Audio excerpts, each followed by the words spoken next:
4 বছর ধরে তুলনামূলক শান্ত থাকার পর ফের সৌদি আরব ও ইয়েমেনের হুথি বিদ্রোহীদের সংঘাত মাথাচাড়া দিয়ে উঠেছে। হামলা পাল্টা হামলা চালাচ্ছে দুই পক্ষ। হুথিদের সঙ্গে সৌদির সংঘাত আরও বাড়লে পশ্চিম এশিয়ার আঞ্চলিক উত্তেজনা বৃদ্ধির আশঙ্কা বিশেষজ্ঞদের। গত বছর থেকে ইরান ও যুক্তরাষ্ট্রের সংঘাতে জর্জরিত পশ্চিম এশিয়া। এর মধ্যেই পুরাতন আরেকটি সংঘাত মাথাচাড়া দিয়ে ওঠার আশঙ্কা দেখা দিয়েছে।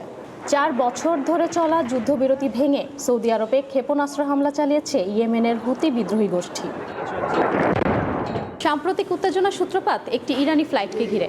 প্রায় 1 বছর পর ইয়েমেনের সানা বিমানবন্দরে একটি ইরানি বিমান অবতরণের চেষ্টা করলে অস্ত্র রয়েছে অভিযোগ তুলে সৌদি জোট তাতে হামলা চালায়। পরে সেই ইরান বিমানটি অন্য একটি স্থানে অবতরণ করতে বাধ্য হয়। এর পরপরই লোহিত সাগরে সৌদির ওপর নৌ অবরোধ দেয় বিদ্রোহী গোষ্ঠীটি। শুরু হয় পাল্টাপাল্টি আক্রমণ। এতে করে 1 দশকের বেশি সময় ধরে চলমান শত্রুতা আবারও মাথাচাড়া দিয়ে উঠেছে। কিন্তু এই হুথি বিদ্রোহী কারা এবং সৌদির সাথে এই গোষ্ঠীর কী শত্রুতা? হুথিদের প্রধান শক্তি ও মিত্র হলো ইরান। এর আনুষ্ঠানিক নাম আনসার আল্লাহ বা আল্লাহর সাহায্যকারী। 1990 দশকে হুসেইন আল হুথির নেতৃত্বে জাইদি শিয়া মতবাদের যাত্রা শুরু। 1962 সালে গৃহযুদ্ধের পর ইয়েমেনে সুন্নি শাসন এলে হুথিরা কোণঠাসা হয়ে পড়ে এবং বিদ্রোহী আন্দোলন গড়ে তোলে।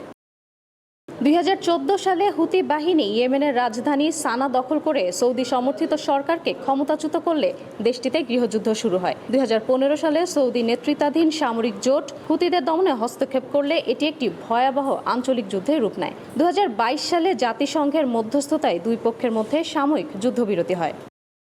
দীর্ঘ 4 বছর ধরে সৌদি আরব ও হুথিদের মধ্যে যুদ্ধবিরতি চললেও মূল সমস্যার সমাধান কখনোই হয়নি।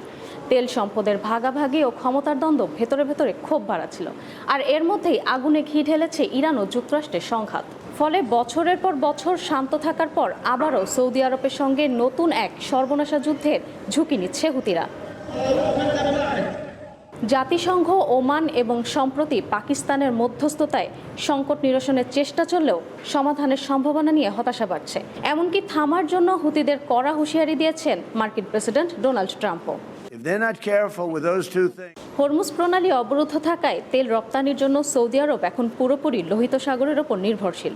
তবে হুথিদের সঙ্গে সৌদির বড় সংঘাত হলে তা এই তেল রপ্তানির জন্য আরও চ্যালেঞ্জ হতে পারে। এছাড়া পশ্চিম এশিয়াতে আঞ্চলিক উত্তেজনা বৃদ্ধির পাশাপাশি ইরান ও যুক্তরাষ্ট্রের সংঘাত আরও বিস্তৃত হতে পারে বলে আশঙ্কা করা হচ্ছে। ইশরাত সুমা, দীপ্ত বার্তা কক্ষ।